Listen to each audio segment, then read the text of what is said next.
Oke, bismillahirrahmanirrahim. Assalamualaikum warahmatullahi wabarakatuh. Selamat pagi teman-teman semua. Waalaikumsalam warahmatullahi Siang, Mbak. wabarakatuh. Pagi, Pagi. Kak. Oh, di sana udah siang ya. Oke, Belum gimana nih jam, Mas. kabarnya nih? Gimana kabarnya Alhamdulillah teman-teman? baik, Kak. Baik, Kak. Baik, Suara Kak. gua Alhamdulillah. Alhamdulillah kalau baik kan gitu. Oke, sebelum kita mulai pembelajaran pada pagi menjelang siang hari ini, mari kita berdoa bersama-sama. Untuk kali ini mau minta tolong dari Kenny ya untuk memimpin ya. Baik, Kak. Sebelum mulai pelajaran pada hari ini, mari kita berdoa menurut agama dan kepercayaan masing-masing. Doa dimulai.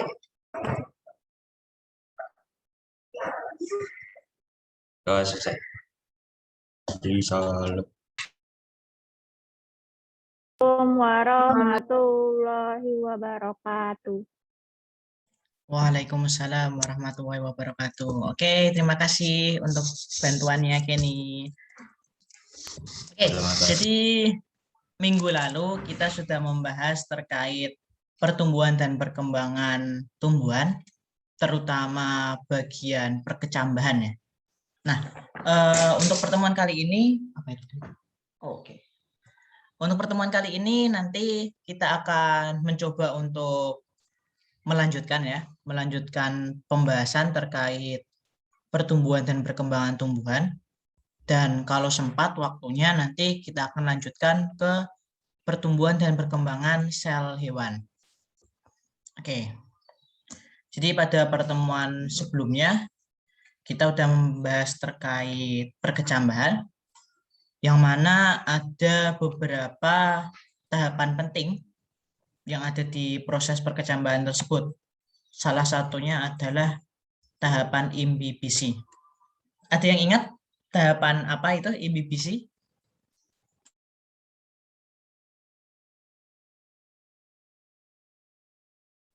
Tahapan yang masukin air biar si percambahannya aktif, Kak. Oke, bagus dari Keisha, terima kasih ya.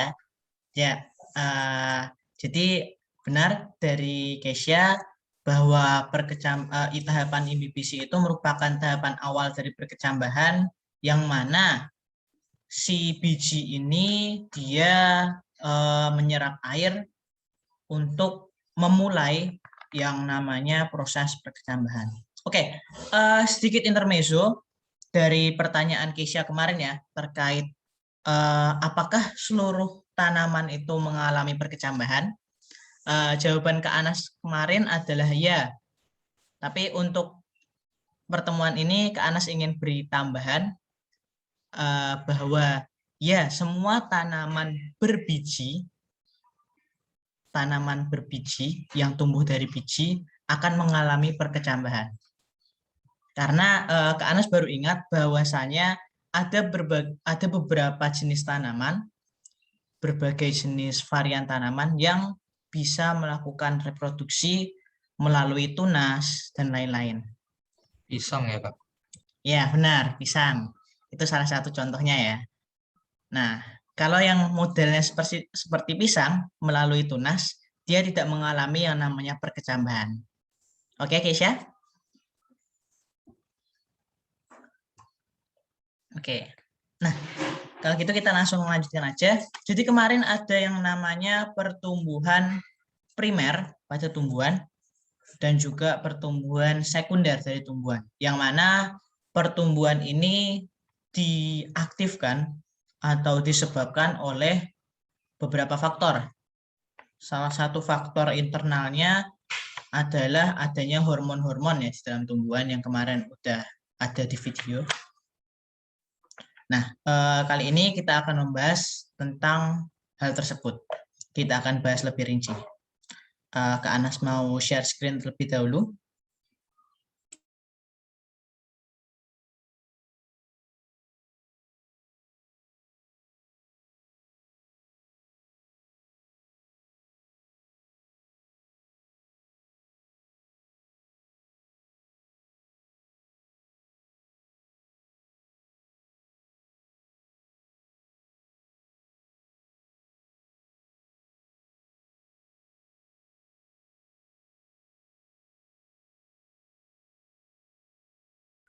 Tunggu sebentar ya, ada kesalahan teknis sedikit.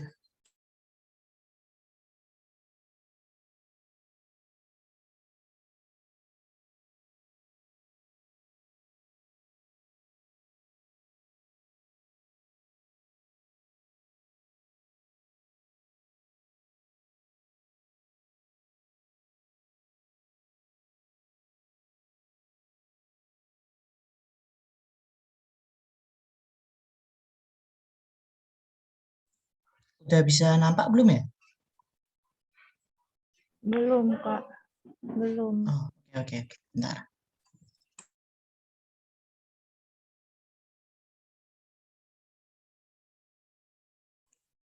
Lagi agak macet nih laptopnya. Soalnya masih convert pertemuan kelas 10 tadi pagi.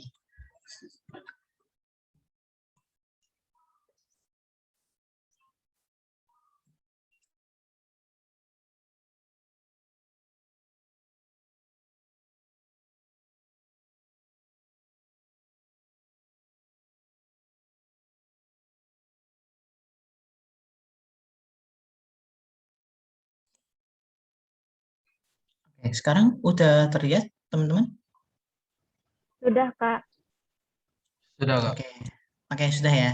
Nah, jadi ini kemarin yang kita bahas. Sekarang pada pertemuan kali ini kita akan membahas terkait pertumbuhan primer dan pertumbuhan sekunder, dan termasuk juga nanti terkait hormon-hormon yang menyebabkannya. Oke, pertama kita akan pelajari terkait pertumbuhan primer. Jadi pertumbuhan primer ini terjadi sebagai hasil dari pembelahan sel-sel jaringan meristem primer. Jadi sel-sel yang mengalami pembelahan seperti dalam soal yang Kak Anas berikan pada kuis terakhir kemarin, sel-sel yang merupakan sel utama untuk sel pembelahan merupakan sel-sel jaringan meristem. Jadi kalau kalian yang menjawab ada kata-kata sel jaringan meristem, berarti kalian jawabannya sudah benar. Kemarin Kak Anas lihat sudah cukup banyak ya yang mengisi benar ya. Nah, ini berlangsung untuk pertumbuhan primer ini berlangsung pada embrio ya terutama ya. Jadi pada bagian-bagian ujung-ujung dari tumbuhan seperti akar atau batang. Batang ini juga termasuk ini ya cabang atau rantingnya ya. Termasuk. Nah, untuk embrionya sendiri, embrio itu memiliki 3 bagian penting. Yang pertama ada tunas embrionik, atau tunas embrionik ini bisa dikatakan sebagai calon batang dan daun. Calon ya, jadi masih belum jadi beneran ya. Kemudian ada akar embrionik yang sebagai calon akar. Dan ada yang namanya kotiledon. Kotiledon itu adalah cadangan makanan yang tersimpan dalam suatu embrio.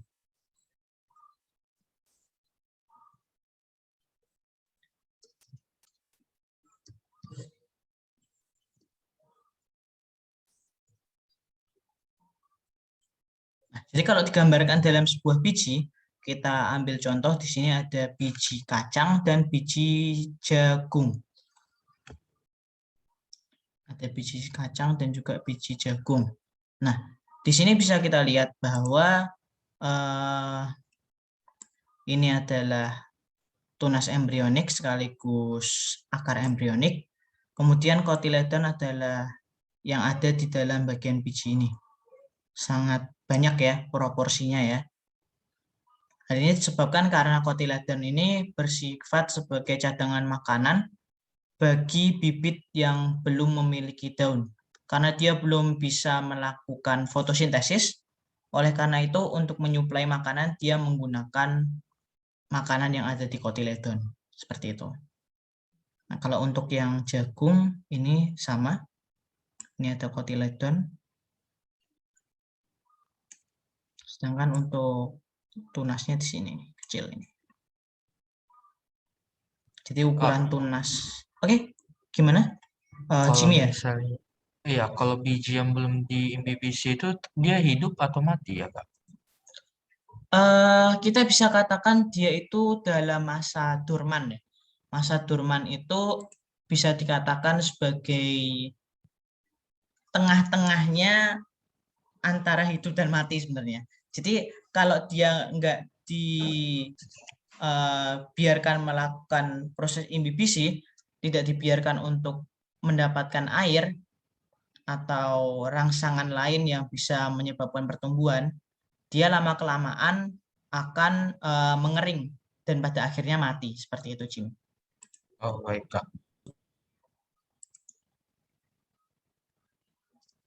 Jadi biji-biji yang kita kenal pada awalnya itu dia sebenarnya belum benar-benar mati ya. Tapi juga belum bisa dikatakan sebagai hidup karena kalau kita melihat yang namanya masa dorman atau bisa dibilang sebagai masa tidur ya, masa tidur itu bagi sebagian peneliti mengatakan bahwa ketika suatu makhluk hidup tidur sebenarnya dia juga ada di dalam apa ya istilahnya ya, kayak kondisi yang mana mirip kayak mati suri seperti itu. Mirip kayak virus berarti ya, Pak? Nah, ya benar, mirip kayak virus. Tapi di sini bukan berarti kita juga memiliki yang namanya ini ya, memiliki yang namanya sifat seperti benda mati ya. Kita kalau di kita maupun tumbuhan, walaupun kita dalam masa dorman atau masa tidur, kita tetap ada yang namanya metabolisme. Jadi di dalam tumbuhan, di dalam biji ini kan tetap ada yang namanya makanan nih, kantung makanan atau kantung air. Nah, lama-kelamaan kalau tidak segera dijadikan sebagai bibit atau tidak segera berkecambah, maka dia lama-lama akan mengering. Kalau kalian bisa tahu, misal kalian punya biji, kalian biarkan, lama-kelamaan dia akan kering, menyusut. Nah, itu karena di dalam biji tersebut, makanan atau kadar airnya itu sudah habis, seperti itu. Baik, Kak. Oke. Bisa kita lanjutkan? Bisa, Kak. Oke. Kita lanjutkan ya. Jadi untuk pertumbuhan primer, daerah pertumbuhan pada akar dan batang ini berdasarkan aktivitasnya dibagi menjadi 3 daerah. Jadi ada 3 daerah yang dapat mengalami yang namanya pertumbuhan. Ini yang pertama adalah daerah pembelahan sel atau meristematik ya, sel meristematik. Jadi kalau yang namanya sel-sel yang digunakan untuk membelah atau melakukan diferensiasi itu dinamakan sebagai sel meristem. Sel meristem atau sel meristematik.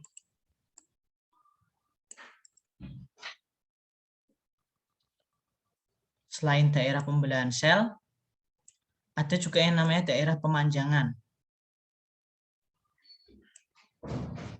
Daerah pemanjangan ini ada di bagian belakang daerah pembelahan biasanya. Jadi misal sebentar, ada kotak. Nah ini, misal ini di tumbuhan ya, di akar tumbuhan deh contohnya. Kita buat semacam piramid karena akar tumbuhan kan menyusut ya, semakin kecil ke bawah ya. Nah, kalau kita buat seperti ini, sel pembelahan itu ada di, oh sorry, salah. Nah, sel pembelahan sel itu pertama ada di sini, nomor 1, paling ujung yang merupakan tempat daerah pembelahan sel. Sedangkan daerah pemanjangan itu ada di sini, di tengah-tengahnya ya, bagian tengah. Dan daerah diferensiasi Diferensiasi itu artinya berarti nantinya yang dihasilkan oleh diferensiasi ini adalah suatu organ baru yang memiliki sifat, bukan sifat, tapi peranan baru. Ini ada di paling atas. Jadi kalau misal kita punya, anggap saja ini obeng, ini sebagai akar tanaman ya. Kalau kita analogikan, jadi bagian paling bawah ini, besi yang paling bawah ini, dia adalah bagian daerah pembelahan sel. Tempat sel-sel tersebut membelah, itu ada di bagian paling bawah. Sedangkan yang tengah, yang warna kuning ini adalah daerah pemanjangan.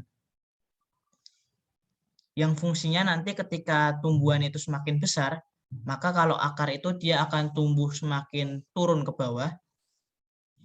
Sedangkan kalau batang berarti dia akan terus naik ke atas. Seperti itu.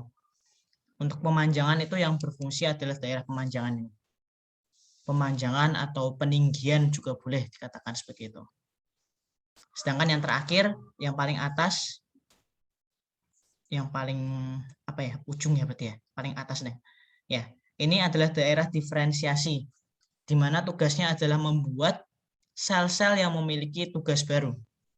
Contoh kalau ada di tumbuhan, berarti misal di batang ya, kita nggak pernah menemukan sebuah cabang, kita nggak pernah menamakan sebuah cabang kalau itu dia ada di atas munculnya.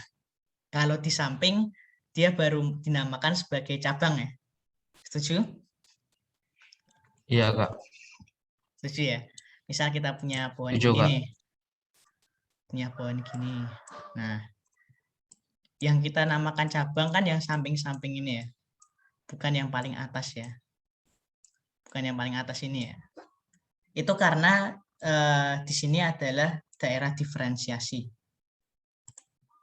Pembentukan sebuah organ baru. Seperti itu. Oke.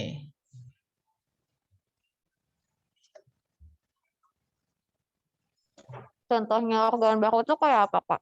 Kayak batangnya gitu. Organ baru itu bisa berupa daun. Kan kita kadang menemukan daun yang muncul kalau misal tanaman yang banyak daunnya deh. Teh deh. Tanaman teh. Itu kan daunnya nggak cuma ada di pucuk ya. Ada di samping-sampingnya. Nah, itu adalah merupakan hasil dari ini daerah diferensiasi yang membuat suatu organ baru. Kan awalnya dia hanya berupa percabangan nih. Awalnya dia hanya berupa cabang yang mana dia tidak memiliki fungsi untuk berfotosintesis, tapi kemudian bisa memunculkan sebuah daun yang fungsinya adalah untuk melakukan proses fotosintesis. Seperti itu. Oke, Kak, makasih. Oke, Keisha.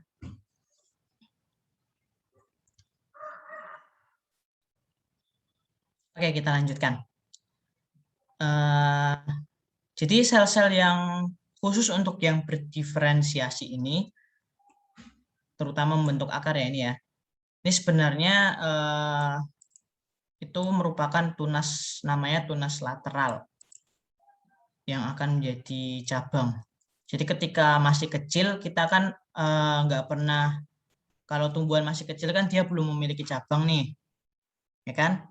Nah, tugasnya sel-sel daerah diferensiasi ini nanti menghasilkan cabang-cabang yang pada akhirnya juga menghasilkan sebuah daun muda. Seperti itu.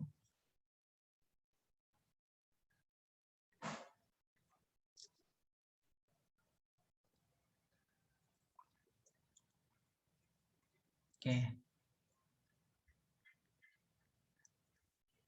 Kemudian ada 3 sistem jaringan primer yang perlu kalian ingat. Ini 3 sistem jaringan primer yang terbentuk ya akibat dari pertumbuhan primer. Jadi ada yang namanya protoderm. Protoderm ini merupakan lapisan yang membentuk jaringan epidermis. Kalau kalian punya, jangan punya deh. Kalau kalian pernah menguliti kayu,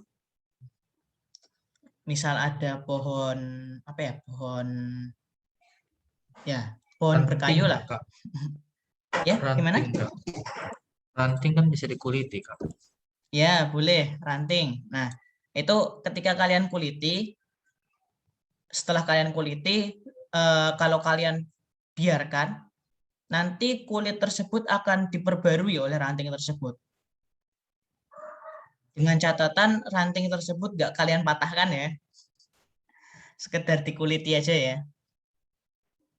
Nah, Kak, yang itu membuat berarti nggak apa-apa, ya, Kak. Kakak dulu deh, Kak. gimana? Kakak dulu deh, Kak. Oke.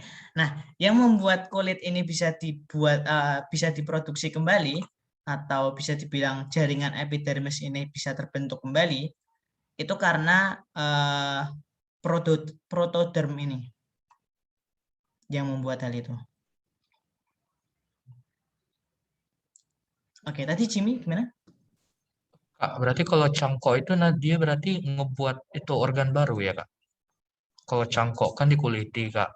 Habis itu dicangkok gitu, Kak, dikasih tanah. Kan tumbuh tanaman baru lagi, Kak. Oh, oke. Kalau cangkok itu dia mengalami diferensiasi dan juga tapi juga mengalami yang namanya pembentukan jaringan epidermis juga ya. Karena kan ketika kita mencangkok itu kan kita juga memberikan apa ya istilahnya? Media tanam ya, berarti ya. Media tanam di bagian batang bagian ranting tengahnya. Ya kan? Iya, Kak. Nah, kenapa milihnya di tengah, nggak di ujung? Karena di tengah itulah yang memiliki yang namanya bagian ini ya, daerah diferensiasi ya. Itu kenapa kalau orang nyangkok itu perlu di tengah. Selain emang karena bagusnya naruh di tengah, karena nggak mungkin ditaruh di ujung. Karena hal ini didasari oleh ilmu ini, di mana sel diferensiasi itu ada di tengah-tengah. Maksudnya di pangkal ya, bukan di ujung paling luar. Seperti itu, Jimmy. Baik, Kak. Kasih, Kak. Oke. Oke, Kak Anas lanjutkan sedikit sebentar. Jadi selain protoderm, ada juga yang namanya meristem dasar.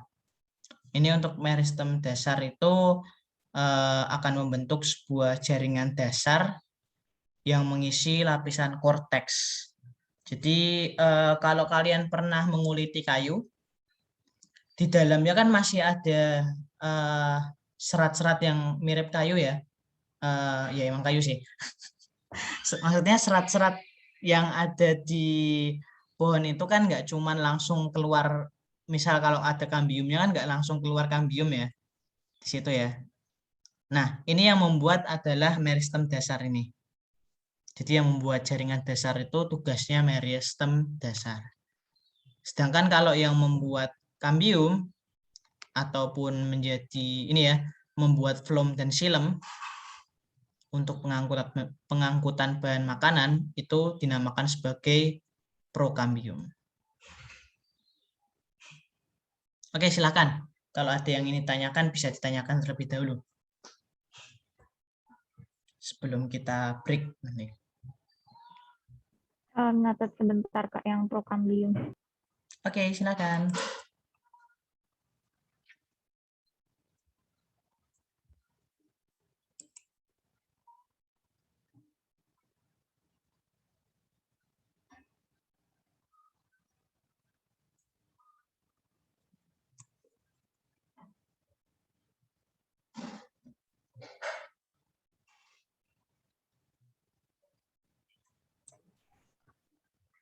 Agak bermasalah tadi dikit, Kak. Iya? Tadi keluar sebentar, Kak. Oh, Ada oke. masalah dikit. Sudah, Kak. Oke, silakan kalau masih ada yang ingin bertanya terkait ini ya, terkait ini dulu ya. Pertumbuhan primer ini dulu ya. Sebelum kita break nih.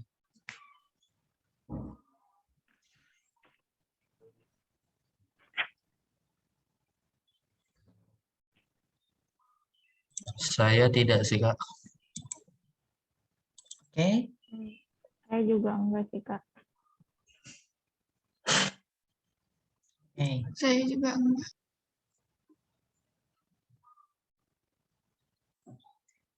Oke, kalau memang tidak ada, mungkin untuk sesi ini cukup sampai ini dulu. Nanti kita lanjutkan lagi setelah kita istirahat ya. Silakan Oke. kalau kalian Baik, Kak. mau istirahat terlebih dahulu. Desya senang kalau Makasih, Kak. istirahat.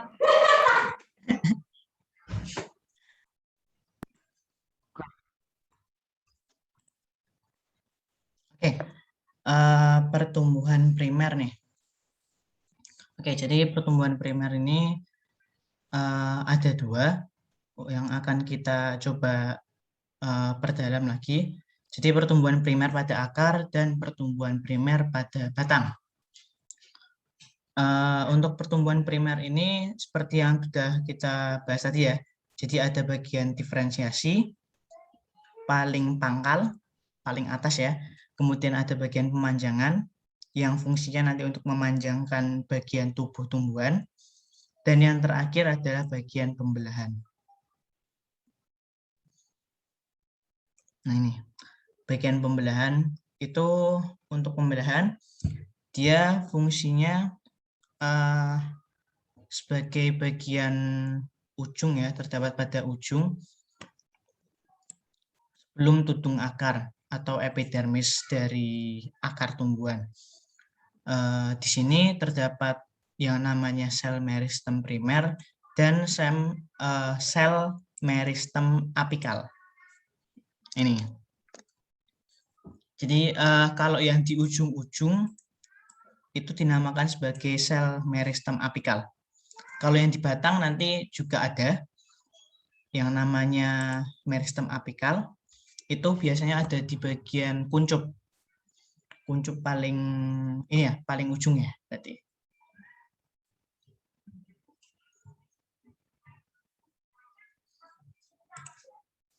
Kemudian untuk yang kedua ada sel pemanjangan ya.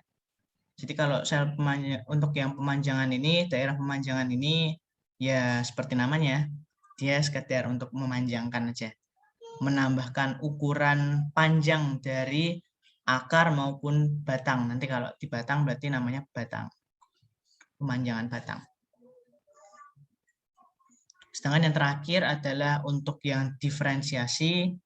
Ini tempat untuk tumbuhnya bulu-bulu akar, kemudian juga tempat tumbuhnya xilem dan juga phloem.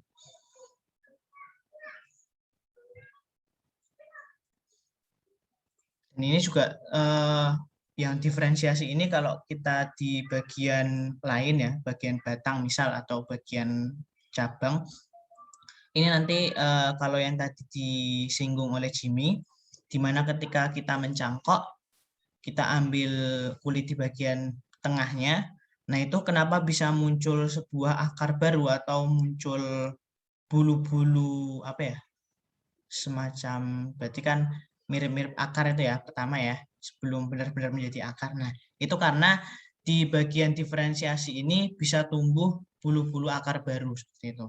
Jadi nggak harus bentuk yang tumbuh itu bentuknya hanyalah ini apa namanya epidermis saja. Nah terakhir kalau untuk akar ya, di sini ada yang namanya tudung akar atau kaliptra. Nah ini tudung akar ini gunanya untuk pelindung ya, pelindung terhadap benturan fisik. Jadi ketika tumbuh kan tumbuhan itu kan kalau akar itu kan tumbuhnya kan di dalam tanah ya. Nah, jadi ketika dalam tanah itu otomatis dia pun akan sering untuk berbenturan ketika tumbuh itu akan berbenturan dengan media tanamnya. Nah, untuk melindungi bagian tumbuhan yang tumbuh ini, dia terdapat yang namanya kaliptra ini. Jadi istilahnya biar aman lah bagian dalamnya, seperti itu.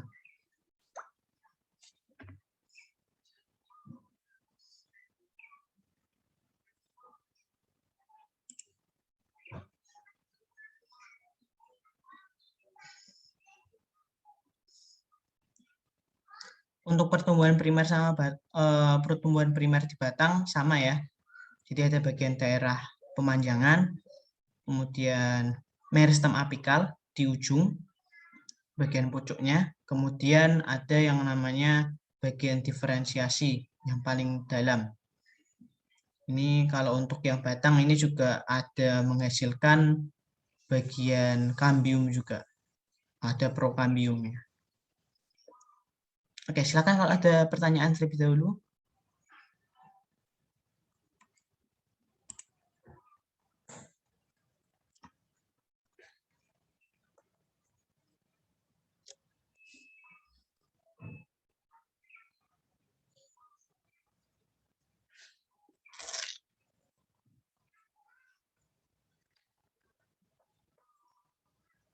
Kata Diandra enggak, Kak. Saya juga. Oke, oke, kalau nggak ada, beneran nih nggak ada nih. Sebelum kita lanjutkan ke pertumbuhan sekunder loh.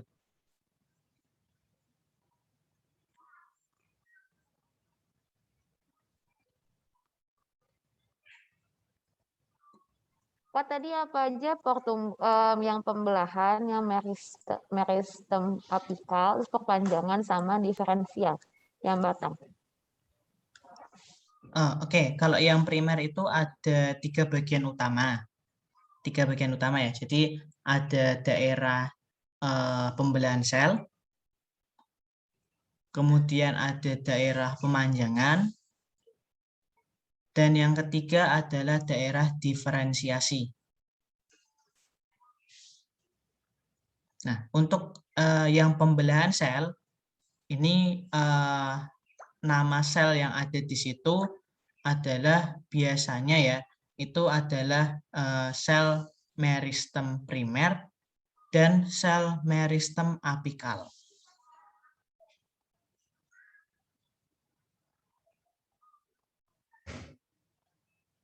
Seperti itu.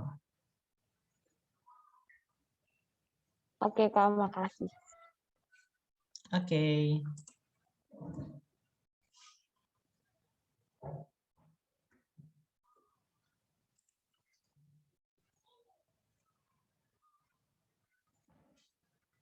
Ada lagi? Oh ya, Kak Anas lupa menyampaikan ya. Jadi untuk pertumbuhan primer ini untuk mudahnya kalian identifikasikan. Jadi pertumbuhan tinggi atau panjang dari tumbuhan itu bisa kita langsung kita golongkan sebagai pertumbuhan primer. Jadi bertambah tingginya tumbuhan atau bisa dibilang bertambahnya organ-organ pada tumbuhan, misal munculnya bunga, munculnya daun, itu merupakan yang dinamakan sebagai pertumbuhan primer. Sedangkan nanti di pertumbuhan sekunder itu lebih kepada pembesaran ya, atau istilahnya itu penambahan ukuran diameter dari batang, akar maupun bagian-bagian tumbuhan yang lain. Hanya sekedar pembesaran aja.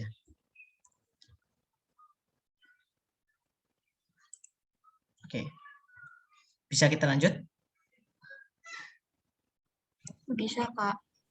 Oke, kita lanjut ya. Nah, ini ada pertumbuhan sekunder.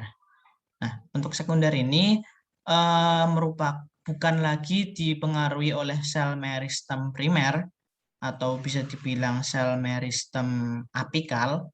Sedangkan untuk yang sekunder ini dia dipengaruhi oleh sel-sel meristem sekunder atau bisa disebut juga sebagai sel, nah,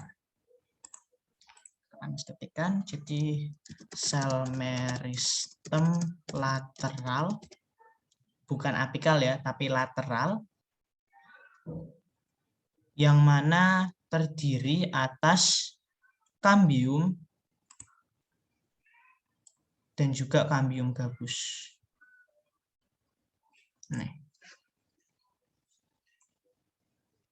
Jadi kalau kita punya sel meristem apikal di pertumbuhan primer, maka di pertumbuhan sekunder kita punya yang namanya sel meristem lateral.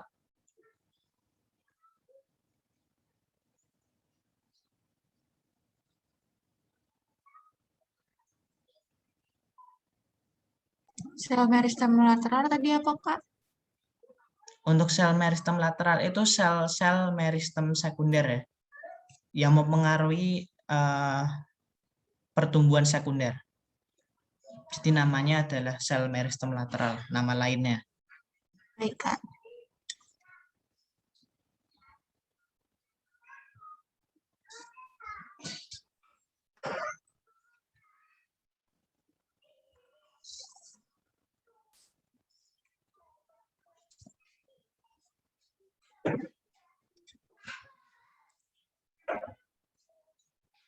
Oke, sudah ditulis atau difoto? Sudah, Oke, Kak Anas mau perbesar sedikit gambar yang ini. Nah, jadi untuk pertumbuhan sekunder ini dipengaruhi oleh yang namanya kambium dan kambium gabus yang merupakan sel meristem lateral ya. Jadi pertumbuhan, kalau kita lihat pertumbuhan dari tumbuhan, antara tumbuhan monokotil dan tumbuhan dikotil, biasanya yang diameternya lebih besar itu yang monokotil atau dikotil.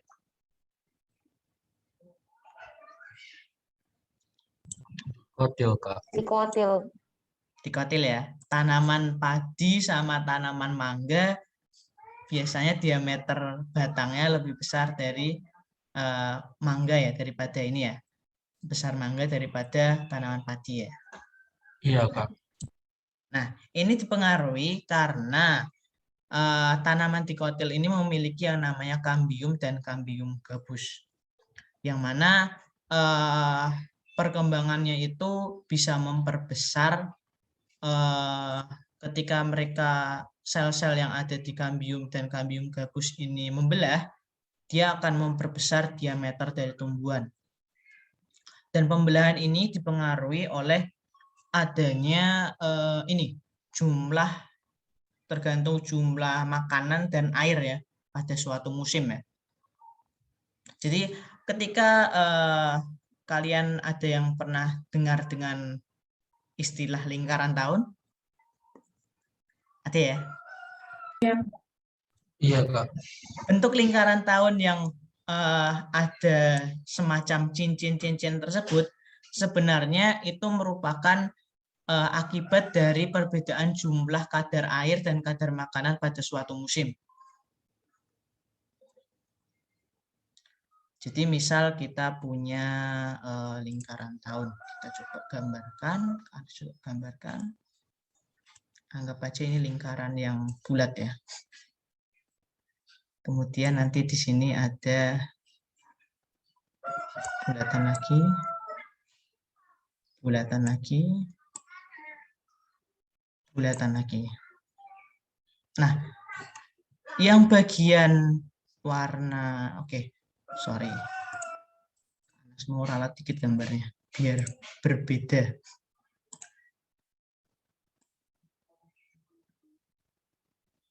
Nah, gini aja. Kenapa Kak Anas warnai yang berbeda? Jadi untuk yang warna ungu, bagian ungu,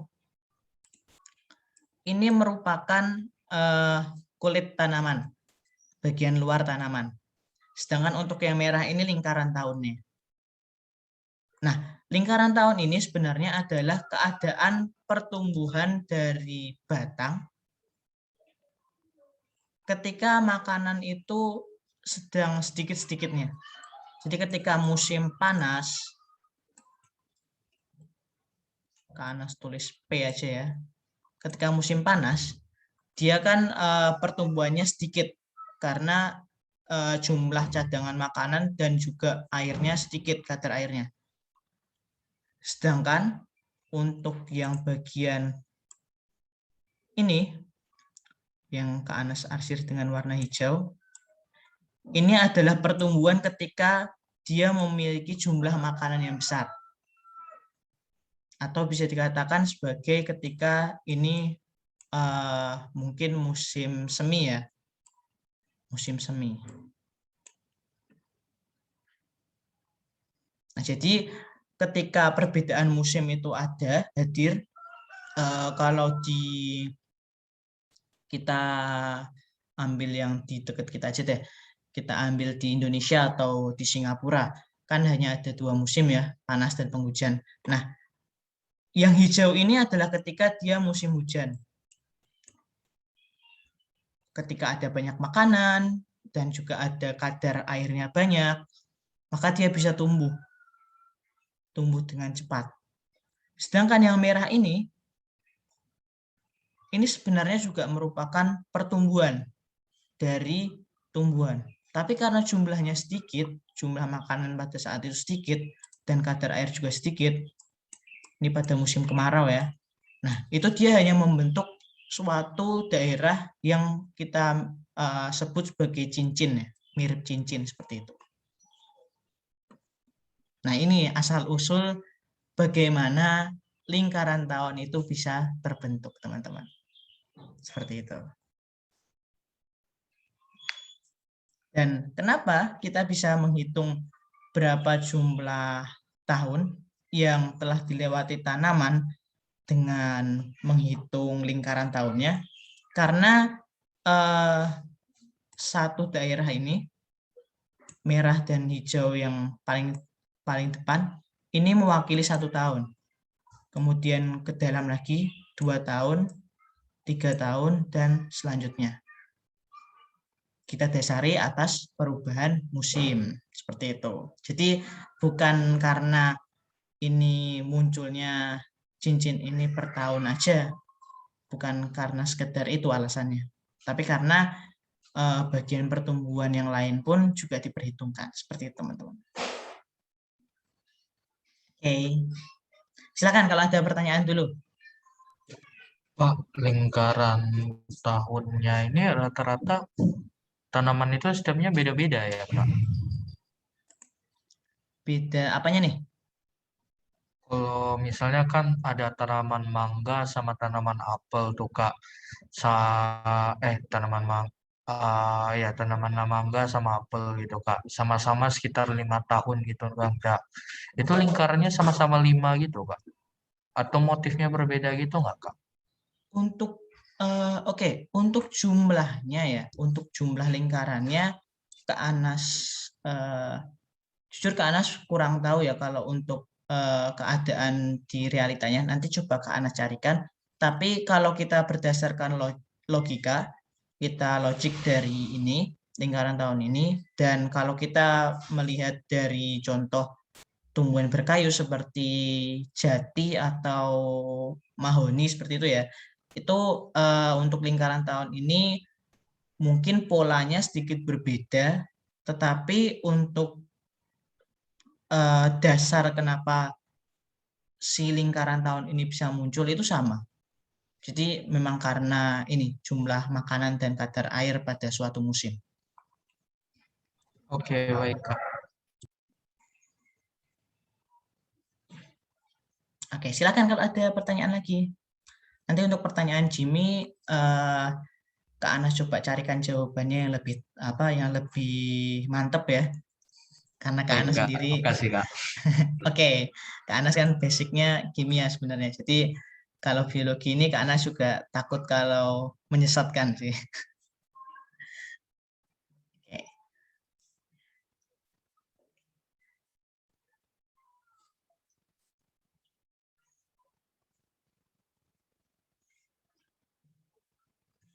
Silakan kalau teman-teman yang lain ada pertanyaan.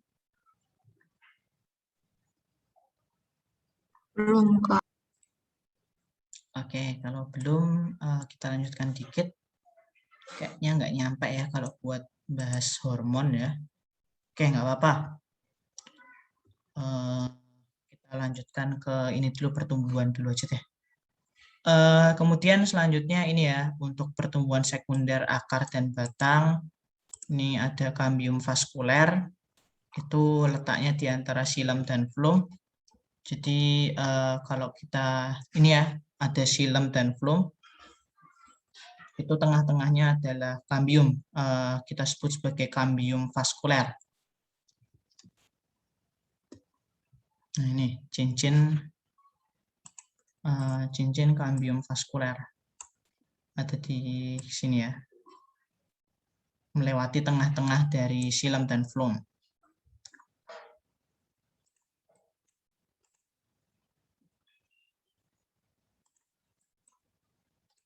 Kemudian pembelahan sel kambium vaskuler ini menghasilkan pertambahan diameter batang sehingga epidermis yang sudah lama itu akan terkelupas dan mati. Kalau kalian tahu ada tumbuhan yang mungkin mirip kayak jati atau mahoni dan lain-lain, pasti kalian akan menemukan bahwa kulit luarnya dia itu semacam ada retakan-retakan. Nah, retakan-retakan itu akibat dari pembelahan sel-sel kambium vaskuler yang menambah diameter batang. Sama seperti halnya kalau kalian pernah tahu terkait bagaimana ular itu berganti kulit.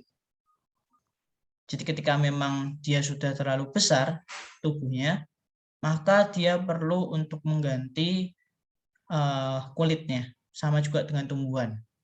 Ketika dia sudah cukup besar, maka dia juga perlu untuk mengganti kulit kayunya. Seperti itu, teman-teman.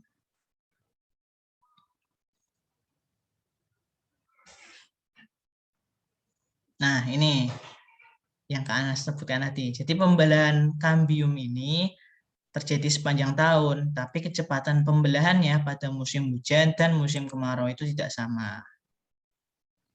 Jadi ketika musim hujan, banyak air, banyak makanan, maka pembelahannya lebih tinggi dan menghasilkan diameternya lebih, penambahannya lebih besar daripada ketika dia musim kemarau. Nah, ini untuk gambar yang lebih jelas. Ini ya, ada yang namanya kayu musim hujan dan kayu musim kemarau.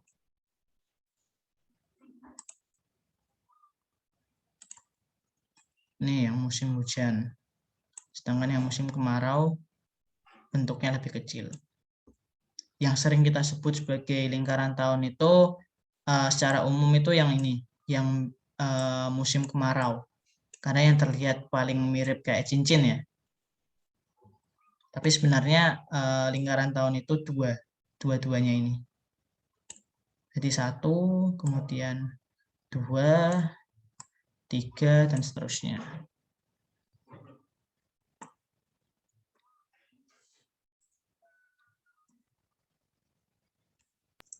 Kak, itu yang kayak musim kemarau kan sama musim hujan tuh kan.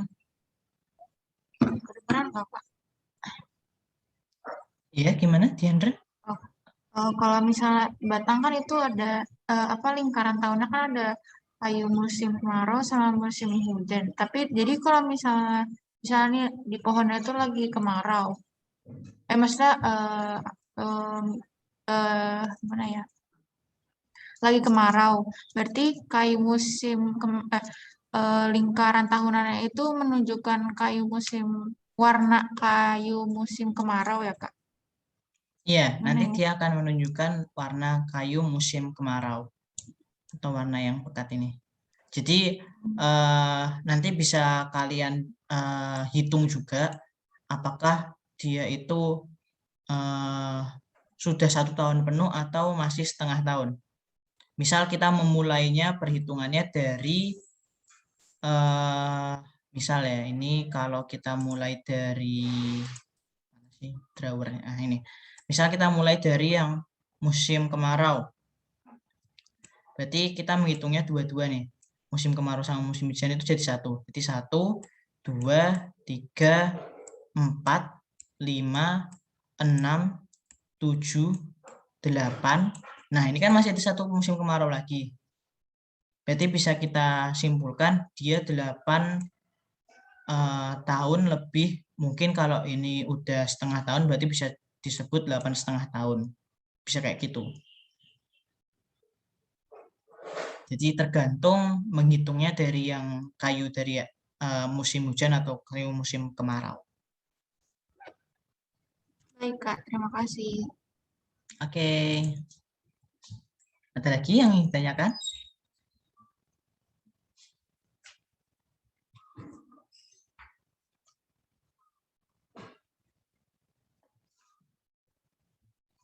Ini kita sampai jam 11 lebih 10 ya? Atau jam berapa? Sampai 11.10 deh kayaknya, Kak. Oke, 11.10 ya. Oke, masih ada 7 menit.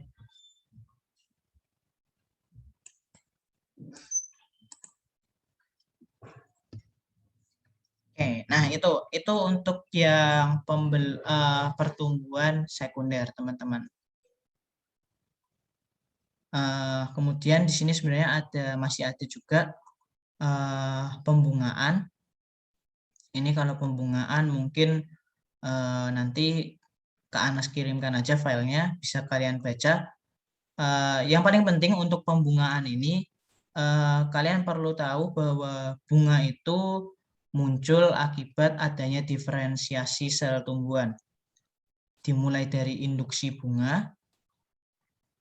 Jadi ini ya perubahan jaringan meristem yang awalnya ada di perubahan apa namanya perubahan peran dari yang awalnya dia merupakan daun atau kuncup diubah menjadi sebuah bunga. Nah, perubahannya kemudian dibentuklah sebuah tunas atau kuncup bunga yang disebut sebagai inisiasi bunga. Kemudian lanjut menuju bunga mekar. Setelah itu bunga mekar. Setelah bunga mekar itu ada penyerbukan dan pembuahan. Dan kemudian setelah ada penyerbukan dan pembuahan akan terjadi pemasakan buah dan biji. Ini bisa kalian baca sih kalau yang ini. Untuk yang biasanya keluar dalam ujian itu lebih banyak yang Oke, gimana Jimmy? Kan ini Kak, biologi kan sampai 11.10 nih Kak. Iya. Kami kan ada IC. IC ini kelas inspiratif itu kami nggak pernah pakai Kak. Kalau Kakak boleh nggak Kak tambah lagi 40 menit Kak sampai 11.50. Oh, oke.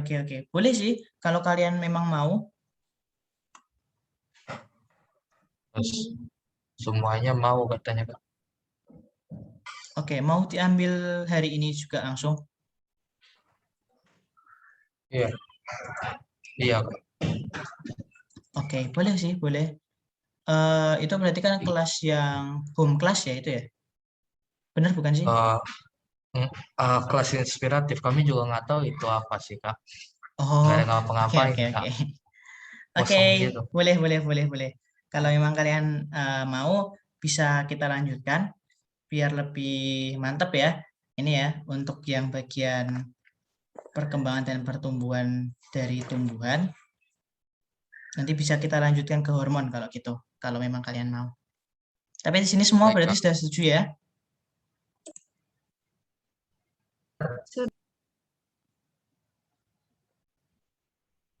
Oke.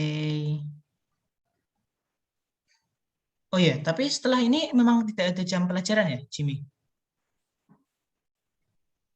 Atau yang lain mungkin? Memang tidak ada jam pelajaran atau gimana? Halo Kak. Ada sih Kak. Cuma apa ya? Itu kayak kelas kosong doang Kak. di jadwal ada jamnya. Cuma kami nggak tahu itu gunanya buat apa, Kak. Kosong gitu. Udah sekitar 4 minggu ya, Kak. Iya, 4 minggu Oh, kami IC, cuma kami nggak ada ngapa-ngapain IC-nya itu, Kak.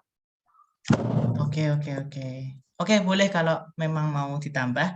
Nanti kita langsung lanjutkan ke bagian hormon. Baik, Kak. Oke. Oke, kalau gitu Kak Anas lanjutkan dikit dulu ya, menyambung tadi perkataan Kak Anas. Jadi untuk yang biasanya muncul di ujian, yang perlu kalian ketahui itu adalah bagian perkecambahan dan pertumbuhan primer dan sekunder. Itu yang paling sering muncul di ujian. Khususnya untuk kalau yang perkecambahan itu juga ada kemungkinan bisa muncul ketika nanti kalian UTBK. Seperti itu. Jadi perlu diperkuat di bagian itu sih. Oke. Sebelum kita lanjut ke bagian hormon tumbuhan, ada yang ingin ditanyakan terlebih dahulu? Atau mungkin didiskusikan? Silakan.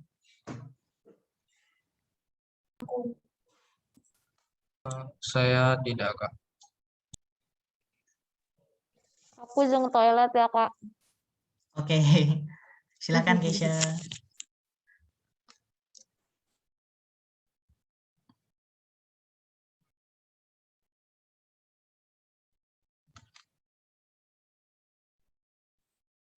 Oke, mungkin kalau di sini ada yang bertanya-tanya ya, kenapa kok Kak Anas kali ini menggunakan modul dibanding menggunakan PPT? Karena sepertinya untuk materi pertumbuhan dan perkembangan ini bagi Kak Anas hampir bisa dibilang cukup penting semua ya bagiannya ya. Banyak pentingnya daripada enggaknya. Jadi kalau dibuat PPT takutnya nanti terlalu banyak slide-nya dan kalian justru nanti yang malah lebih jenuh ya. Seperti Baik, itu. Kak.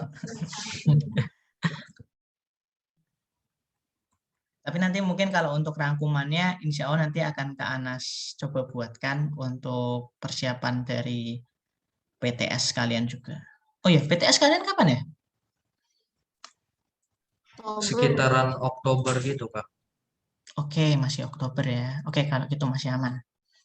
Oke, kalau nggak ada pertanyaan, kita lanjut ya ke bagian hormon-hormon pada tumbuhan.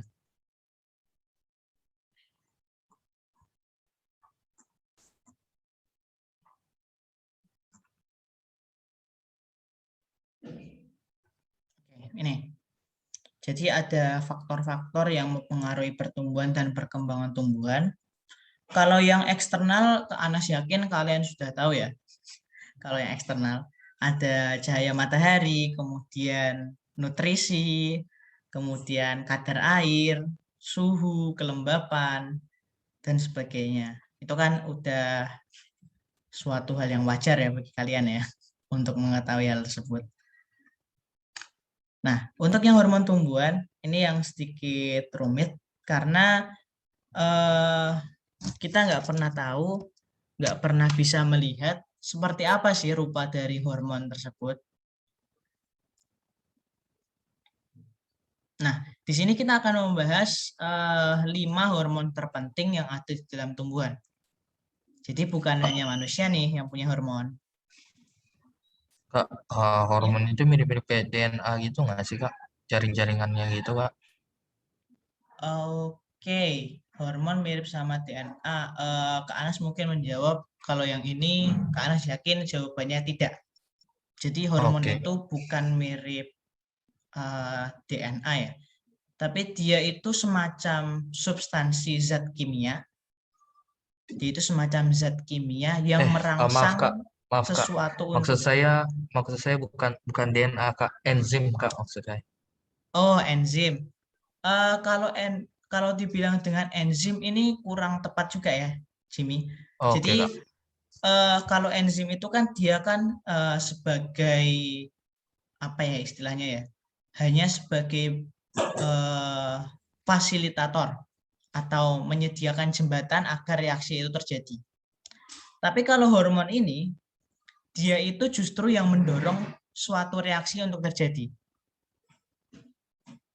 Jadi kalau kita analogikan ya, misal ini Jimmy sama Kenny lagi belanja ke pasar bareng-bareng nih. Jalan-jalan ke Iya, mall Kak. bareng-bareng. Nah, kalian mau beli sebuah handphone baru nih. Misal ya, beli handphone baru. Nah, ketika kalian ingin membeli handphone baru, maka kalian perlu pergi ke counter HP ya. Iya, Kak. Nah, untuk yang Jimmy, dia ke suatu counter HPA, dan di sana sebelum dia masuk, dia ketemu dengan mbak-mbak SPG deh. Nah, SPG-nya ini dia itu menawarkan sebuah produk baru yang HP baru yang canggih, katanya canggih, dan akhirnya Jimmy pun tertarik untuk membeli hal tersebut, HP tersebut. Iya, Kak. Nah, perannya mbak-mbak SPG ini merupakan peran dari hormon. Jadi kayak merangsang Oh, kamu untuk beli. jadi kayak advertise gitu ya, Kak, iklan-iklan gitu. Iya. Ya nggak iklan. Nah, Oke, Kak. sekarang kita coba lihat kasusnya Kenny nih. Untuk kasus yang kayak enzim, analogi enzim. Untuk Kenny, dia nggak menemui SPG sama sekali. Dia langsung datang ke counter, dia udah tahu mau beli apa, dia langsung ngomong ke penjualnya. Nah, penjualnya tinggal memberikan barang yang Kenny inginkan.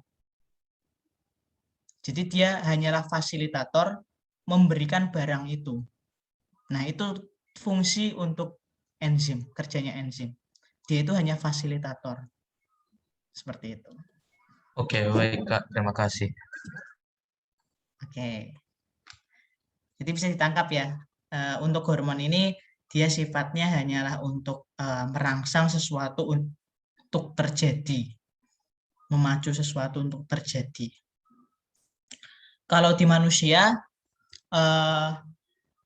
mungkin kalau hormon itu yang paling kalian sudah ketahui dari SMP, ada yang pernah tahu hormon yang merangsang pertumbuhan laki-laki dan perempuan? Testosteron sama estrogen, Kak? Ya, benar. Testosteron dan ada yang namanya estrogen. Ada yang namanya LH dan juga FSH yang membuat perempuan itu bisa ada siklus menstruasi ya. Nah, ini juga merupakan sebuah hormon yang mana dia memacu untuk pertumbuhan suatu bagian tubuh atau merangsang sesuatu untuk terjadi. Contoh kalau FH dan LSH, LH dan FSH, malah kebalik ya. Itu nanti tugasnya untuk merangsang kapan menstruasi itu dimulai dan kapan menstruasi itu berhenti. Seperti itu. Jadi bukan hanya manusia nih yang punya hormon, tapi tumbuhan pun juga punya.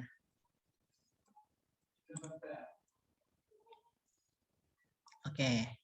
Nah, untuk 5 yang paling penting itu ada auksin, giberilin, sitokinin, asam absisat, dan etilen. Kalau Kak Anas coba lihat kemarin dari hasil pretest kalian, untuk hasil mini quiz kemarin itu sebagian besar ya, hampir semuanya itu sudah benar jawabannya untuk hormon dan fungsinya. Jadi mungkin kali ini nanti kita bisa tinggal review sedikit aja terkait hormon ini.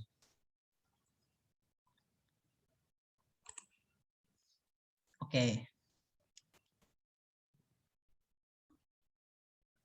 Jadi kita mulai dari hormon auksin.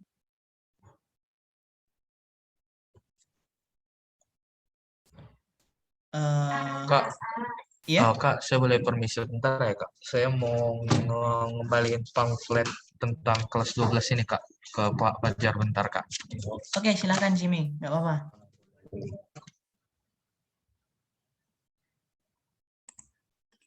Oke, Kak Anas lanjutkan ya buat yang lain ya, teman-teman yang lain. Jadi untuk yang pertama adalah hormon auksin. Diambil dari bahasa Yunani, auksin, yang artinya adalah meningkatkan. Jadi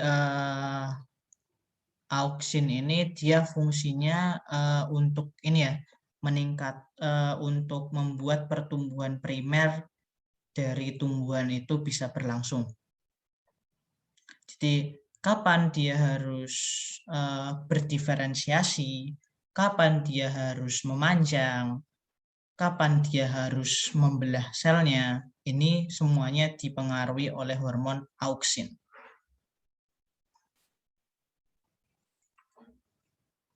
Untuk letak hormonnya itu ada di ujung-ujung tunas ya, atau kalau dalam bahasa biologi, bahasa susahnya itu koleoptil.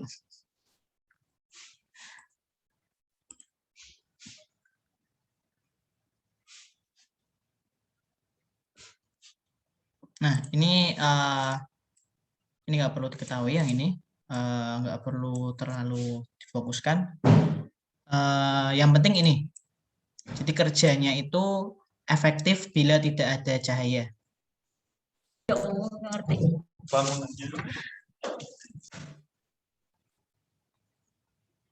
Jadi dia kerjanya itu efektif apabila tidak ada cahaya. Nah, kalau kalian pernah melihat tumbuhan yang istilahnya berarti menempel di dalam pada tembok, misal tanaman anggrek, ada yang pernah lihat tanaman anggrek? Pernah ya? Nah, kalau tanaman anggrek itu dia kan menempel di tembok nih, akarnya berarti kan ke arah tembok atau ke arah tumbuhan nih, di tumbuhan. Nah, kalian tahu nggak sih kenapa kok tanaman anggrek itu dia tetap tumbuh ke atas? Dia kan tumbuhnya tetap ke atas ya. Kenapa, Kak? Jadi misal ada, kalau tanaman anggrek itu, misal dia ada sebuah, ini contoh tembok ya, terus ditempelin tanaman anggrek nih. Dia itu tumbuhnya nggak mendatar seperti ini, tapi mengarah ke atas. Supaya bisa itu nggak, Kak, melilit tanaman lebih banyak gitu, Kak? Kan anggrek kan parasit gitu, Kak. Jadi kayak diput ke atas biar bisa muter-muter gitu, Kak. Oke, itu alasan morfologinya ya, Atau ini, Kak, alasan sikapnya ya. di Nah. sinar matahari. Ya, Kak? Nah, ini nih. Jadi untuk tanaman anggrek ini, karena dia itu tempatnya itu adalah menempel pada tembok, jadi sudah otomatis bahwa cahaya itu tidak akan datang dari berbagai arah ya. Jadi nggak akan mungkin cahaya itu datang dari berbagai arah. Iya, Kak. Nah, oleh karena itu bisa terjadi lekukan dari batang anggrek. Kak Anas harus cari sesuatu yang bisa melekuk nih. Oke, pakai ini aja deh. Anggap aja ini lekukan ya. Nah ini, melekuk ke atas.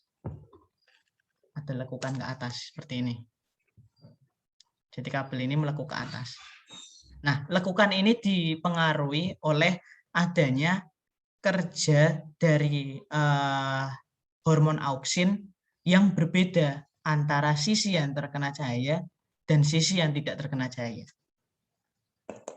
Seperti itu. Oleh karena itu makanya ada belokan atau tekukan itu karena perbedaan kecepatan dari proses pembelahan sel meristem yang ada di batang. Oke, baik, Kak. Jadi ini kalau hal-hal yang seperti itu dipengaruhi oleh hormon yang namanya auksin.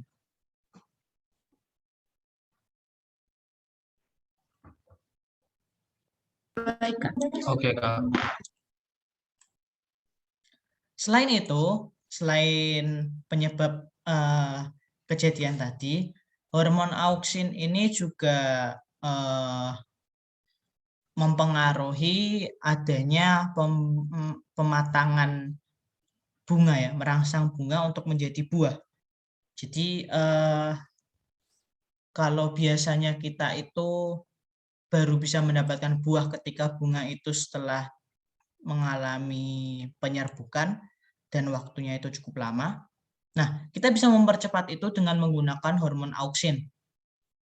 Dan di sini untuk penggunaan auksin ini untuk merangsang pertumbuhan itu juga sudah sering digunakan, terutama untuk membuat buah tanpa biji. Jadi kenapa buah itu tidak memiliki biji? Bisa tidak memiliki biji karena hormon auksin ini disuntikkan lebih cepat. Jadi dia lebih cepat besar namun tidak dewasa. Karena Jadi pertumbuhan cara biji berkembang itu biaknya gimana? Nah, itu. Jadi ini dia itu sekedar diperbesar aja. Jadi dia nggak bisa berkembang biak. Oke, Kak. Oke, Kak. Kalau kalian punya tanaman yang menghasilkan buah tanpa biji, dan misal kalian kebetulan ada muncul biji dan kalian coba tanam, belum tentu tanaman itu juga akan menghasilkan tanaman yang menghasilkan buah tanpa biji. Seperti itu. Itu dikarenakan Karena nggak fertil ya, Kak? Iya, benar. Seperti itu. Jadi adanya hormon auksin ini mempengaruhi juga terjadinya pembuatan buah tanpa biji. Nah, pembentukan buah tanpa biji ini tanpa melalui proses pembuahan itu disebut juga dengan partenokarpi. Nih, bisa kalian catat nih. Partenokarpi.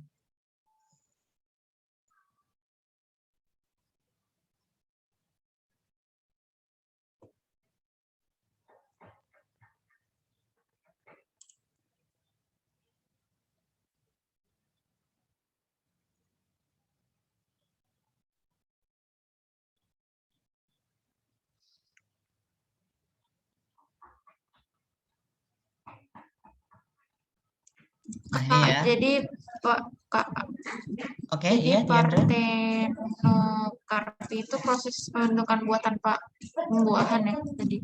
Iya, pembentukan buah tanpa pembuahan sehingga dia tidak menghasilkan biji. Seperti itu. Oh, oke.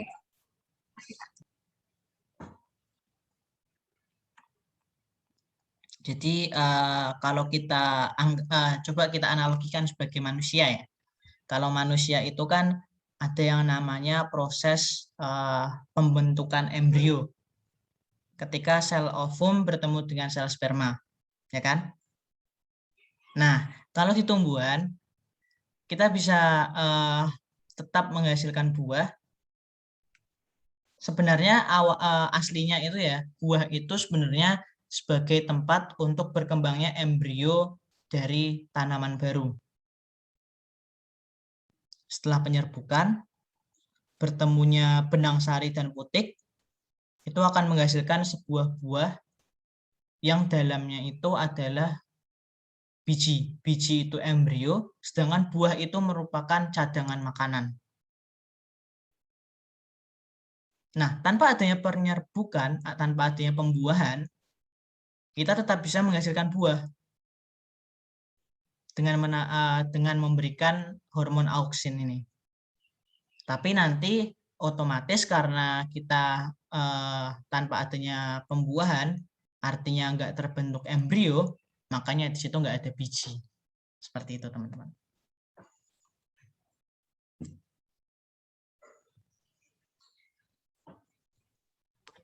kan katanya auksin itu bekerja ketika tidak ada cahaya ya, Kak. Ya, efektif ketika tidak ada cahaya. Tapi kok tumbuhannya ngikutin cahaya gimana sih? Aku bingung. Oke, nah jadi gini. Ini ya penjelasannya di sini ya. Jadi kerja auksin itu dihambat ketika ada sebuah cahaya. Misal kita punya 2 buah tumbuhan yang seperti ini. Fokus pada gambar yang ini dulu ya. Fokus pada 2 gambar ini. Yang satu, dia mendapatkan matahari dari tepat di atasnya. Yang artinya dia mendapatkan matahari dari berbagai arah ya. Sedangkan yang satu, dia hanya mendapatkan bagian kanan. Otomatis, maka untuk yang mendapatkan sinar matahari di bagian atas, dari atas, ini titik-titik ini merupakan hormon. Jadi hormonnya akan menyebar secara rata. Dan makanya kerjanya pun akan sama antara kanan dan kiri. Jadi tidak akan melengkung. Sedangkan kalau dia yang terkena matahari dari kanan, bagian kirinya kan nggak terkena matahari nih. Nah, maka auksinnya akan berpindah lebih ke banyak yang kiri atau lebih efektif untuk tumbuh di bagian kiri. Nah, kalau kita punya contoh dua buah besi, yang satu nggak dipanaskan, yang satu dipanaskan dengan suhu contoh A, dan yang kedua suhu contoh B. Ini prinsipnya kita ambil dari termostat ya. Lama-kelamaan dia akan melengkung ketika memuai. Sama dengan ini. Jadi ketika dia yang di sini pertumbuhannya lebih cepat, otomatis dia lebih panjang. Sedangkan yang bagian kanan dia lebih pendek. Jadi contoh kalau misal punya kuncup seperti ini, yang kanan itu dia cuma numbuh 1 cm. Tapi yang kiri dia udah numbuh sebanyak 5 cm. Otomatis dia kan menggok tuh, berbelok tuh. Nah, ini yang menyebabkan lengkungan yang ada pada batang tumbuhan. Dan lengkungan itu biasanya ke arah matahari. Kak, ini nggak Kak yang terjadi sama pohon yang bonsai gitu Kak, yang melikuk-likuk gitu Kak? Kalau bonsai itu setahu Kak Anas ada hormonnya sendiri, hormon untuk Saya mengkerdilkan. lihat dia likuk-likuk. Ya, kalau untuk lengkungannya itu pasti dipengaruhi oleh auksin ini, lengkungannya. Tapi untuk bagaimana dia kerdil, setahu Kak Anas sepertinya ada hormon auksin yang mungkin dikurangi di bagian mana Kak Anas kurang paham. Nanti Kak Anas coba carikan juga. Oke Kak. Kak, cara memperbaikinya kita arahkan aja mataharinya. Boleh kita arahkan mataharinya, tapi kalau kita ingin memberikan bantuan langsung, kalau kalian ingin memberikan bantuan langsung, bisa juga dengan menyuntikkan hormon auksin ke dalam tumbuhan. Oh, oke. Jadi hormon auksin ini kan semacam bahan kimia ya. Jadi bisa kita tambahkan, bisa juga kita kurangi.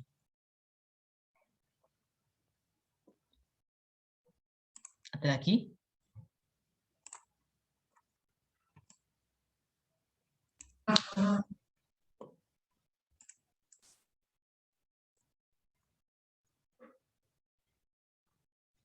Oke, cukup ya buat auksin ini ya. Iya Kak. Oke, kita lanjutkan ke hormon berikutnya. Ngabisin waktu yang cukup lama juga ya, cuman auksin. Oke, kita agak cepat dikit ya kalau gitu. Lanjut, ini ada hormon giberelin. Jadi dari kata Gibberella fujijuroi, kebetulan kalau nggak salah untuk yang gibberellin ini yang menemukan adalah orang Jepang. Namanya itu, bentar, namanya adalah Kurosawa. Nah, makanya ini agak nama-nama Jepangan ya, fujijuroi. Nah, untuk gibberellin ini tugasnya itu adalah untuk ini ya, apa namanya, untuk pertunasan ya, mempercepat pertumbuhan tunas ya. Nah ini, jadi hampir mirip dengan auksin, tapi dia lebih ke bagian diferensiasinya. Oke, jadi kalau tadi yang auksin itu lebih ke bagian pembelahan sel dan pemanjangan sel atau pembesaran sel, untuk gibberellin ini lebih ke bagian diferensiasinya. Jadi tadi kan kita ketika membahas pertumbuhan primer ada bagian 3 ya. Iya, Kak. Nah, ada 3 ya. Yang pertama diferensiasi sel, yang kedua adalah pemanjangan, yang ketiga adalah yang pertama pembelahan, kemudian pemanjangan dan diferensiasi. Nah, yang 2 pertama itu diambil oleh auksin. Sedangkan yang diferensiasi itu diambil tugasnya oleh gibberellin.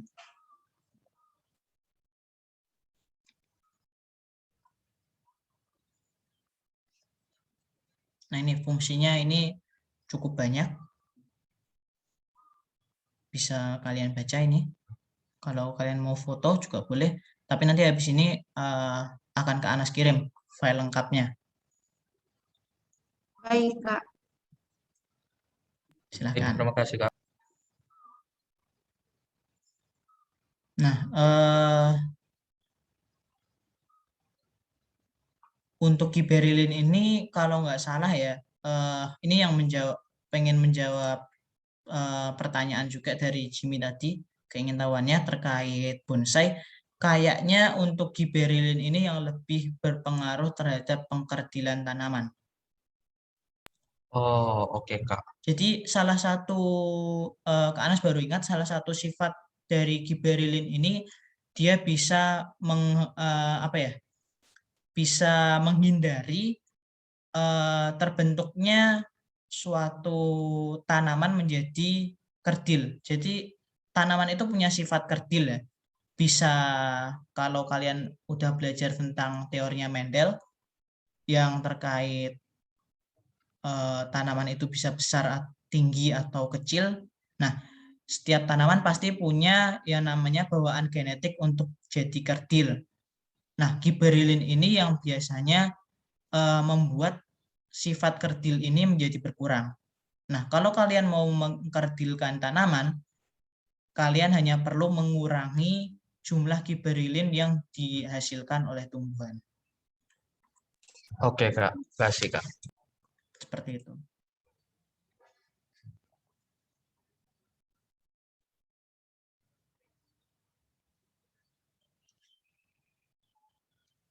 Oke. Ada pertanyaan dulu terhadap hormon gibberellin sebelum Tidak, kita Kak. lanjutkan?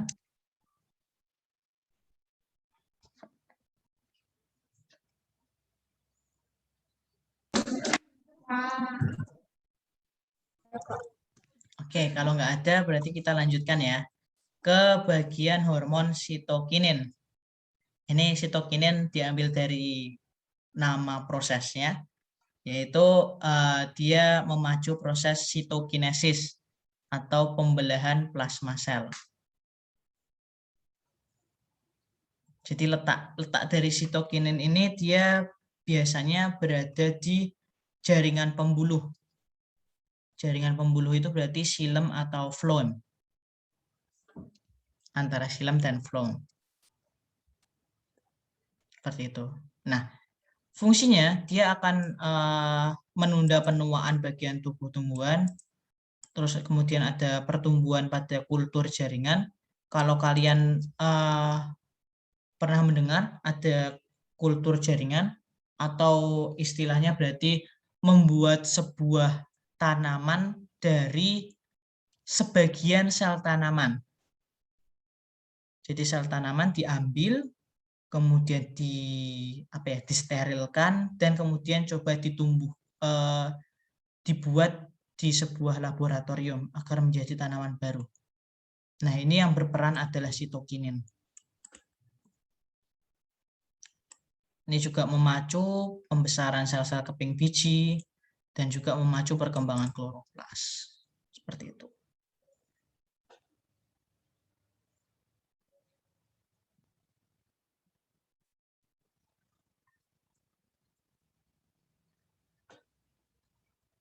Jadi untuk yang sitokinin ini yang perlu kalian ingat-ingat, itu yang paling penting adalah masalah sitokinesisnya.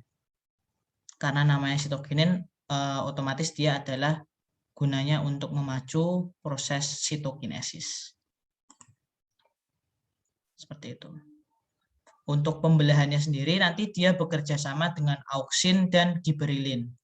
Hanya sebagai support ya. Posisinya hanya sebagai support. Oke, Kak.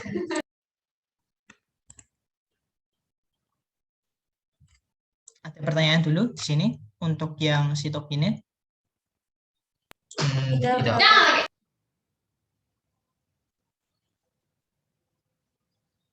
Oke. Satu hal yang perlu Kak Anas berikan pada kalian sebagai tambahan. Jadi untuk sitokinin ini dia punya sebuah hal yang spesifik yang mungkin bisa kalian ingat-ingat. Jadi untuk sitokinin ini dia merangsang pertumbuhan kuncup lateral. Merangsang pertumbuhan kuncup lateral. Maksudnya apa, Kak Anas? Merangsang pertumbuhan kuncup lateral? Artinya dia itu merangsang pertumbuhan sekunder.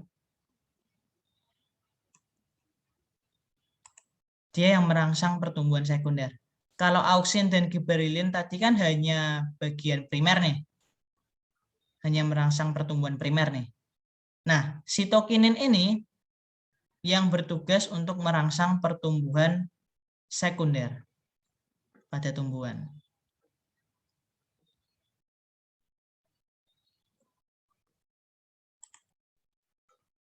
Seperti itu, teman-teman. Oke, sisa 2 lagi. Untuk 2 yang terakhir, Kak Anas akan persingkat aja. Jadi asam absisat ya, ini sebut aja dengan nama hormon stres tumbuhan. Nah, ini yang kalian perlu ingat-ingat. Jadi asam absisat ini merupakan hormon yang bertanggung jawab atas kejadian-kejadian yang merupakan disebabkan oleh tumbuhan yang stres. Contohnya berarti ini. Kalian pernah tahu ada tumbuhan pohon jati ya, daunnya akan meranggas atau akan gugur. Atau mungkin tanaman-tanaman di Eropa sana yang ketika musim gugur itu akan merontokkan seluruh daunnya. Kalian pernah dengar ya? Nah, ini disebabkan oleh asam absisat.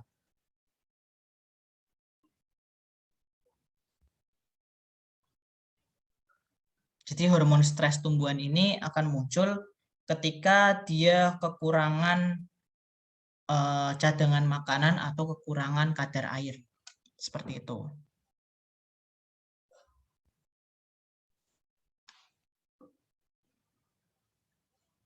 Dia bisa mempercepat gugurnya daun, kemudian merangsang pembusukan buah, kemudian juga bisa merangsang menghambat pembelahan sel yang ada, kemudian membuat daun menjadi coklat, menjadi layu.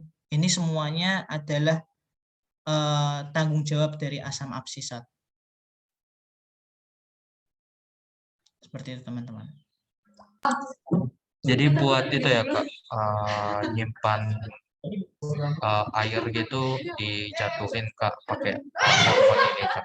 Ini khusus di pohon jati Kak. Enggak, semuanya, hampir semuanya.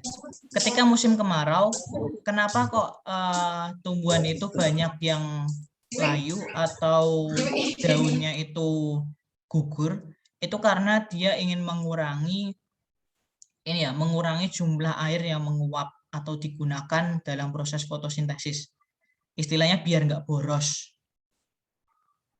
Nah, oleh karena itu di sini asam absisat ini merupakan hormon yang membuat tumbuhan itu nantinya bisa mendeteksi apakah dia kekurangan makanan, kekurangan air, atau sedang kelebihan makanan atau kelebihan air.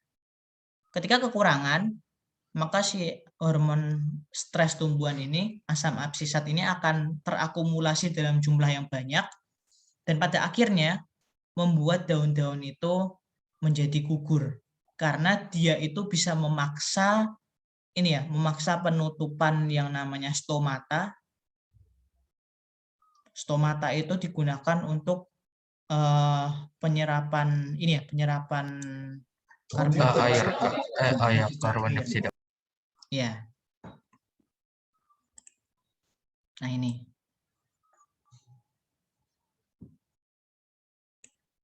Seperti itu. Ada lagi yang ingin ditanyakan untuk asam absisat ini? Tidak, Kak.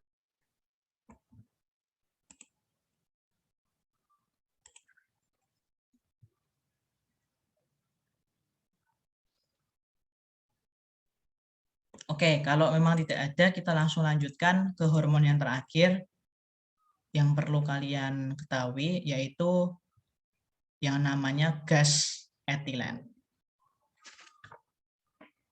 Jadi gas etilen ini merupakan sebuah gas yang tugasnya yang paling sering keluar dalam ujian adalah gas etilen, karena dia bertanggung jawab atas pematangan buah. Jadi buah itu bisa matang dengan cepat atau tidak, itu dipengaruhi oleh jumlah atau kadar dari gas etilen yang ada di dalam buah. Kalian pernah tahu terkait ini karbit, istilah karbit? Ada yang pernah dengar? Tidak, Kak. Oke, yang lain? Kayak buat tumbuh-tumbuhan gitu nggak sih Kak? Iya, Keisha. Buat tumbuh-tumbuhan biar cepat cepat masak ya buahnya ya. Iya. Jadi kalau kalian punya buah mentah, tapi kalian ingin cepat-cepat memakannya, kalian perlu beli karbit. Karbit itu nanti kalian buka dari bungkusnya, kemudian kalian bungkus menggunakan aluminium foil atau koran bersama dengan buah yang ingin kalian percepat kematangannya. Nah, si karbit ini, dia itu sebenarnya fungsinya untuk menghasilkan jumlah gas etilen yang cukup banyak, yang akan merangsang buah ini untuk lebih cepat matang. Karena fungsi gas etilen ini untuk mematangkan buah.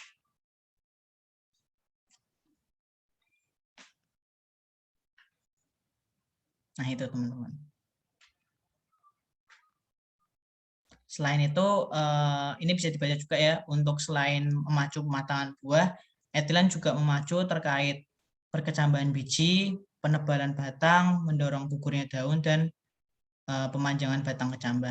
Tapi untuk yang paling unik ya, sesuatu yang unik kan yang paling bisa kita ingat dan biasanya yang paling suka ditanyakan ya, yang paling membingungkan. Iya, Nah itu kalian cukup mengingat-ingat bahwa etilen ini untuk pematangan buah.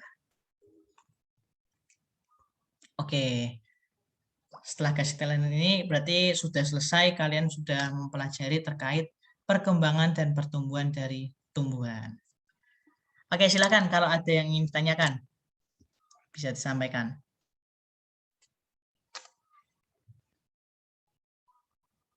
Saya tidak, Kak.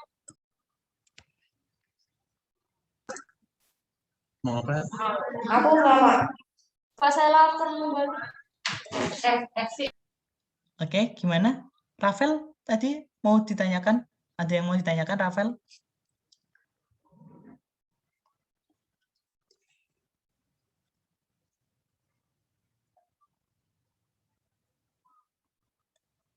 Kenny? Nggak ada, Kak. Makanya katanya mau nanya sih, Kak. Apa? Makanya mau nanya katanya, Kak. Oh, gimana Makai? Bohong, Kak. Atau mungkin yang di sebelahnya Makaila mau bertanya? Namanya Tita, Tita Kak. ya. Tita kan namanya. Siapa namanya? Iya. Hai Pak. Tita. Hai Oh, Pak. kita. Iya, Cynthia, ini asal Ya kan iya. Iya, saya namanya Cynthia, biasa dipanggil Tita. Oke. Kembaran saya. Saya kembarannya Maka. Kebalik lu kembaran gue titik. Atau mungkin Misi dong. sebelahnya Rafael deh. Ya Pak, apa-apa manggil Pak, apa ada apa-apa. Saya kayaknya udah selesai Pak, ini pelajarannya Pak. Kayaknya udah 150 Pak. Kayaknya Oke, dia oke. belum. Oke, kalau misal nggak ada yang ingin tanyakan, mungkin Namanya siapa? untuk kali ini kita cukupkan dulu ya untuk pertemuan kali ini. WA-nya berapa? Terima kasih atas partisipasi teman-teman dan juga terima kasih atas inisiatif kelasnya ya. Semoga untuk pertemuan kali ini ilmunya bisa berkah dan juga bisa bermanfaat bagi kalian semua di kemudian hari. Oke. Amin. Amin. Oke, kita tutup dengan berdoa bersama-sama. Minta tolong dari Jimmy ya untuk Makailah membuat dong, doa. ya. Pak. Makailah dong, Pak. Jimmy ya, minta tolong ya, Jim. Sebelum kita mengakhiri pelajaran biologi pada pagi hari ini, marilah kita berdoa menurut percayaan masing-masing. Berdoa dimulai.